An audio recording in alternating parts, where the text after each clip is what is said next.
لک الحمد یا اللہ الصلاۃ والسلام علیک یا رسول اللہ اما بعد۔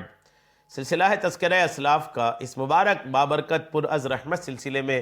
ہم اپنے اسلاف کا ذکر خیر، ان کے یوم ولادت اور عرس کی تاریخوں پر کرنے کی سعادتیں حاصل کرتے ہیں۔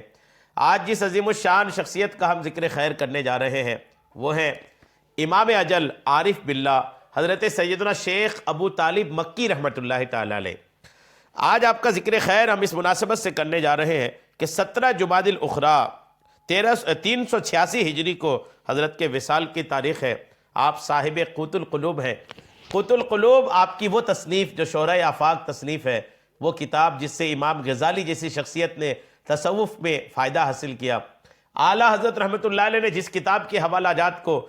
نہایتی ادب کے ساتھ اور معزز القابات کے ساتھ صاحب قوت القلوب اور قوت القلوب کتاب کا تذکرہ فرمایا ہے، آج صاحب قوت القلوب امام اجل عارف باللہ حضرت سیدنا شیخ ابو طالب مکی رحمۃ اللہ علیہ کا ذکر ہم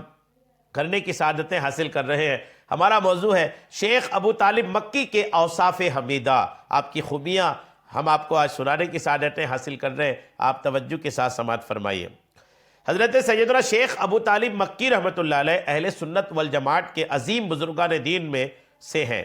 اور آپ بد مذہبوں کو بالکل پسند نہ فرماتے تھے۔ چنانچہ یہی وجہ ہے کہ اعلیٰ حضرت مولانا شاہ امام احمد رضا خان علیہ رحمۃ الرحمن جب بھی آپ کا ذکر فرماتے تو آپ فرماتے امام اجل، شیخ العلماء والعرفاء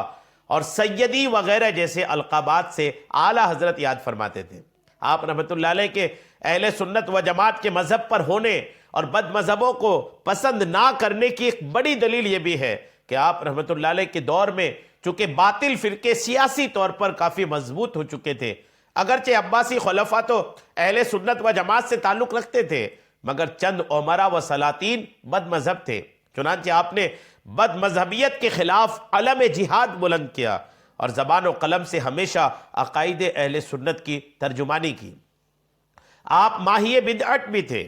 قوت القلوب کے مطالعے سے معلوم ہوتا ہے کہ آپ رحمۃ اللہ علیہ نے اپنی یہ کتاب مستطاب بد مذہبوں کے رد میں لکھی، کیونکہ آپ رحمۃ اللہ علیہ کے دور میں جہاں تناسخ و حلول وغیرہ کے عقائد عباسی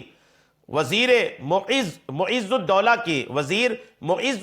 کی سرپرستی میں بغداد میں پھلنا پھولنا شروع ہوئے، تو دوسری طرف بعض لوگ عقل سے ماورا قصے کہانیاں سنا کر لوگوں کو گمراہ کرنے کی کوششیں کرنے لگے۔ لہٰذا آپ نے اپنی ساری زندگی بدعتوں کو جڑ سے اکھاڑنے میں صرف کر دی اور ہر لمحہ مسلمانوں کے دین میں بگاڑ کرنے والوں کا آپ نے رد فرمایا۔ چنانچہ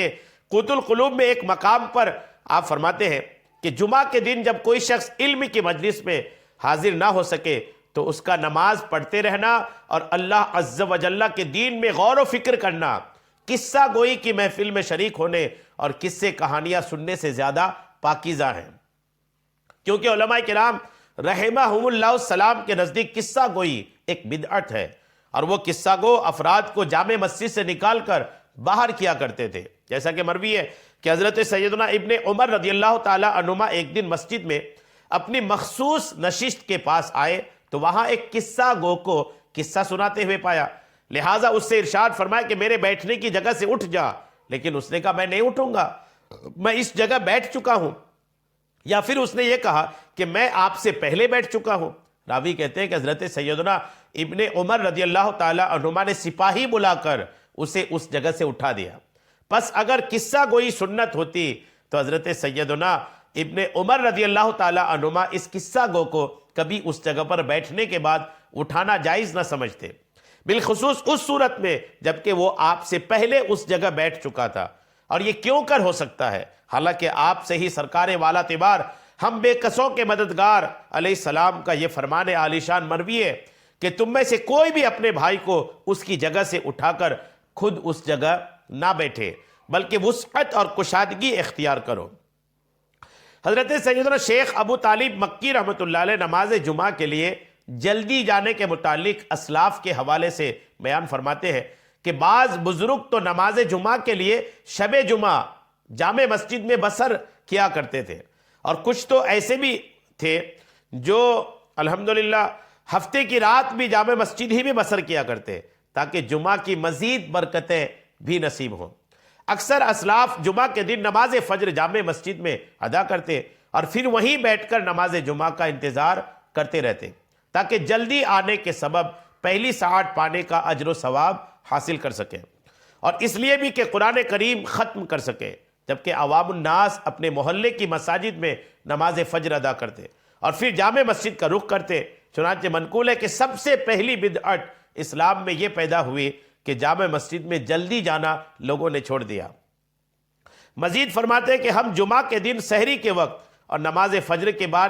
دیکھا کرتے تھے کہ تمام راستے لوگوں سے بھرے پڑے ہیں، جو گلیوں میں پیدل چل رہے ہوتے اور جامع مسجد کی جانب جانے سے راستوں میں اچھی خاصی بھیڑ ہوتی تھی،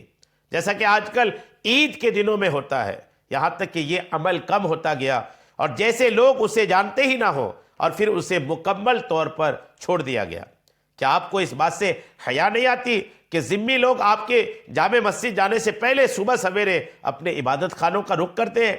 اور کیا آپ جامع مسجد کے ساتھ موجود کھلی جگہوں میں چیزیں بیچنے والے تاجروں کو ملاحظہ نہیں فرماتے کہ وہ دنیا کمانے کی خاطر صبح سویرے ان میدانوں کا رخ کرتے ہیں اور لوگوں کے اپنے رب کی جانب جانے اور آخرت کا سرمایہ اکٹھا کرنے کی خاطر جانے سے پہلے وہ وہاں پہنچ جاتے ہیں؟ لہٰذا مناسب یہ ہے کہ نمازی ایسے لوگوں سے قبل اللہ عز و جل کی بارگاہ میں حاضر ہونے میں سبقت لے جائے اور جلدی کرے۔ حضرت سیدنا شیخ ابو طالب مکی رحمۃ اللہ علیہ کی زندگی کا ہر لمحہ یاد الہی میں بسر ہوتا۔ آپ کا تعلق صوفیہ کے جس مکتبہ فکر سے تھا، گویا کہ وہ یاد الہی سے غفلت میں لے جانے والی سانس کو سانس ہی شمار نہ کرتے، جیسا کہ تصوف کے اسالیب میں حضرت سیدنا سہل بن عبداللہ تستری کے ایک مرید کا واقعہ بیان ہوا ہے کہ کثرت یاد الہی کی وجہ سے ان کے خون کا ہر قطرہ اللہ اللہ پکارنے لگا تھا۔ حضرت سیدنا شیخ ابو طالب مکی رحمۃ اللہ علیہ میں بھی چونکہ اپنے مرشد حضرت سیدنا شیخ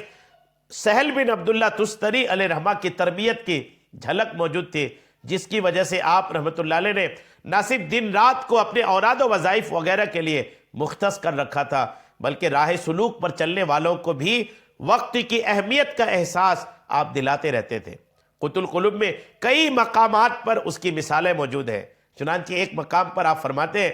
کہ اہل مراقبہ میں سے کسی کے مشاہدہ کی ابتدا یہ ہے کہ وہ اس بات کو یقینی طور پر جان لے کہ کسی بھی وقت میں اگرچہ وقت کتنا ہی مختصر کیوں نہ ہو، 3 باتوں سے خالی نہ ہو۔ ایک، اس وقت میں اس پر اللہ کا کوئی فرض لازم ہوگا، جس کی 2 صورتیں ہیں۔ وہ امر ایسا ہوگا جس کے بجا لانے یا چھوڑ دینے کا اسے حکم دیا گیا ہوگا، اسے منہیات سے اجتناب کرنا بھی کہتے ہیں۔ وہ وقت کسی مستحب کام کی ادائیگی میں بسر کر دے، یعنی اللہ کے قرب کا باعث بننے والے خیر و بھلائی کے کسی امر کی ادائیگی میں سبقت لے جائے اور نیکی کا کام ختم ہونے سے پہلے فوراً ادا کر لے۔ تیسرا، وہ اس وقت میں کوئی ایسا مباح کام سر انجام دے جس میں جسم اور دل دونوں کا فائدہ ہو۔ مومن کے لیے ان مذکورہ اوقات کے علاوہ کوئی چوتھا وقت نہیں ہے۔ اگر اس نے کوئی چوتھا وقت نکالا تو وہ اللہ عز و جل کی حدود سے تجاوز کرنے والا شمار ہوگا، اور جو اللہ کی حدود سے تجاوز کرتا ہے وہ اپنے ہی نفس پر ظلم کرنے والا اور اللہ کے دین میں نئی راہ پیدا کرنے والا شمار ہوگا، اور جو اللہ کے دین میں نئی باتیں پیدا کرے وہ متقین کے راستے کو چھوڑ کر دوسرے راستے پر چلنے والا ہے۔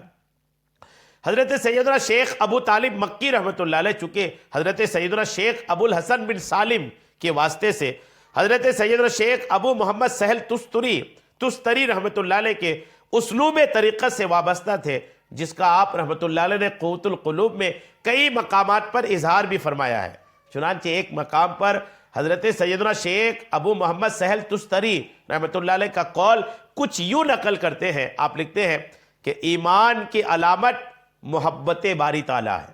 اور محبت باری تعالیٰ کی علامت محبت کلام باری تعالیٰ ہے، اور محبت کلام باری تعالیٰ کی علامت محبت محبوب الہی ہے، محبت محبوب باری تعالیٰ ہے، اور محبت محبوب باری تعالیٰ کی علامت اتباع محبوب باری تعالیٰ ہے، اور اتباع محبوب باری تعالیٰ کی علامت زہد یعنی دنیا سے کنارہ کشی ہے۔ حضرت سیدنا ابو محمد سہل بن عبداللہ تستری رحمۃ اللہ علیہ کی اس فرمان کی روشنی میں حضرت سیدنا شیخ ابو طالب مکی کی زندگی کا اگر مطالعہ کیا جائے تو یہ بات کھل کر سامنے آتی ہے کہ آپ رحمۃ اللہ علیہ پابند سنت، ماہی بدعت تھے، یقین کے لیے یقین کے اعلیٰ مرتبے پر فائز تھے،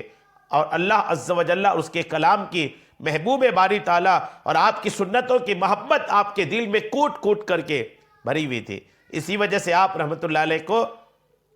اولیاء کاملین کے سرداروں میں الحمدللہ شمار کیا جاتا ہے۔ عظیم الشان شخصیت ہے۔ 17 جمادی الاول آپ کے عرس کی تاریخ ہے۔ اللہ کریم آپ کے مزار پاک پر خوب رحمتیں نازل فرمائے اور آپ کی برکتیں ہم سب کو عطا فرمائے، آمین بجاہ النبی الامین صلی اللہ تعالی علیہ وسلم۔